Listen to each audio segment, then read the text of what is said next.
Well, hello folks, welcome to a very promptly put together Love Lounge episode where I felt I had to reply to the recent episode of Dr. Phil that aired in the States, where the doctor claimed that 100% of all relationships where one partner was a caregiver were doomed to fail. He illustrated this by getting a newly disabled person to talk to a long-term disabled person who themselves had a failed relationship. Now, anyone that's gone onto Twitter or Facebook or any of that will hopefully have seen the huge response from the disabled community, all of which can be summed up in one word: bollocks. I'm so passionate about this, I've even rushed to shoot it wearing my glasses. I haven't had time to put my contact lenses in, and yes, they are quite thick. It's your lucky day. Anyway, I think, in fact, the glasses are quite a good analogy because no one can tell from the outside what a relationship is. No one. Lots of people see my wife and I and immediately think she must care for me and I never get the chance to care for her. This is not true. I would question what care is. I'm sure he meant medical care, doctors, bum wiping, feeding, all that kind of stuff. But there's a lot more to love and care than just the medical stuff that someone might need. This is so important because most of the disabled community become disabled later in life. They are not born disabled. They don't know what to expect. They only know what society tells them. And if society is telling them that they are doomed to have a loveless life, that any relationship they have will fail, and any relationship they try to have after that failure will also fail because they are disabled, they need care, then they won't be able to even start a relationship because they'll need to be too strong to know that every time they fall in love, they think it's going to die. Well, one, that is, as I have already said, bollocks. But it's a societal norm that we are doomed to be alone, that we are not sexual, we are not viable partners, that people have to give up so much to be with us. This is also complete rubbish. We give as much as we get. We can love like anyone else.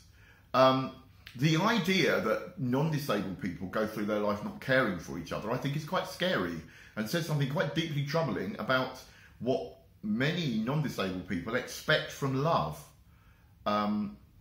You do kind of get, you know what you're getting with us. So don't think, if you're newly disabled, that means it's over for you.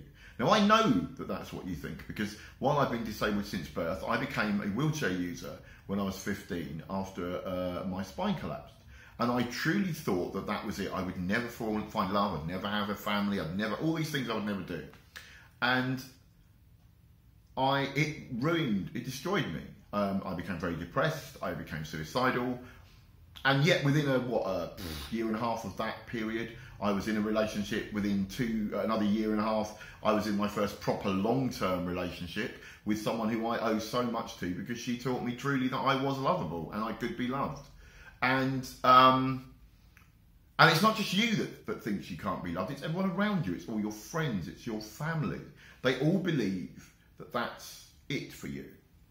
And it means you make bad decisions. I get so many letters from people saying either I am leaving someone because I am newly disabled, or my partner has left me because they are newly disabled.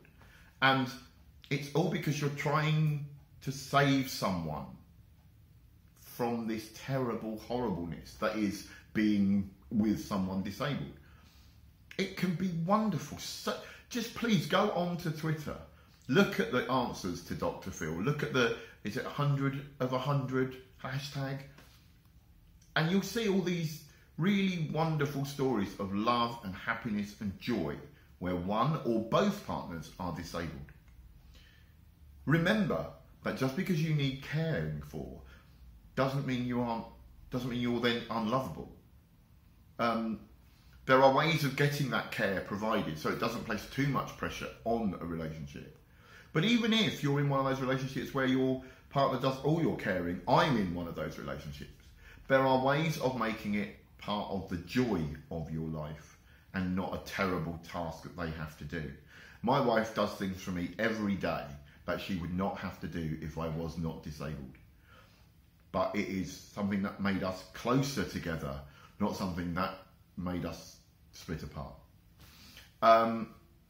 Both Emily Yates, my co-love lounger here at the Love Lounge, and myself both agree that in a way, disabled and being disabled, disability and being disabled allowed us to weed out the ones that we shouldn't have been with. Those people that freak out just at the thought of it, great, brilliant, didn't waste our time. And those people that act like they want to be with you but then can't take the responsibility, that's not you, that's them. Because everyone who falls in love and who says I'm going to stay with this person forever takes on the responsibility of maybe ending up looking after them. That's part of life. And so if you do it early on, great. If you're with someone and suddenly you have to take that on and they don't want to, then it kind of means that possibly you were with the wrong person already. And it's not a terrible thing. It's actually allowed you to go out and find someone who will want to be with you through the bad times as well as the good. Good times are easy. It's the bad times when love matters. Please don't think that Dr. Phil is telling the truth.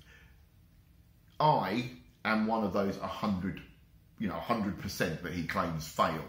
And I am been with my wife 14 years, and we've been together as a couple for 24. My wife has nursed me through 3 major life-threatening illnesses. Only one of which was to do with being disabled, I might add. We're stronger now than we ever were. So please don't think that becoming disabled and needing care means you are unlovable. You are not. And how dare you, Dr. Phil, waste our time and lie to your viewers the way you have. You should be ashamed. And what it now does is it invalidates every other show you've ever done. Every word you've spoken, every book you've written, all straight in the bin. Because if you can lie about something that we as a group can so easily prove is rubbish, it means that all of your stuff is untrustworthy. And that's what people should take from this. Don't take that if you're newly disabled, you're unlovable. Take that most of the time we're told stuff by charlatans that know nothing. Talk to other disabled people. Contact us at the Love Lounge. Contact anyone who has this experience and they'll tell you the truth.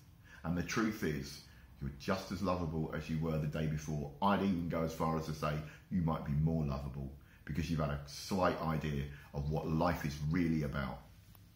Anyway, enough waffle. I am, as you can tell, slightly cross about this. I hope you are too.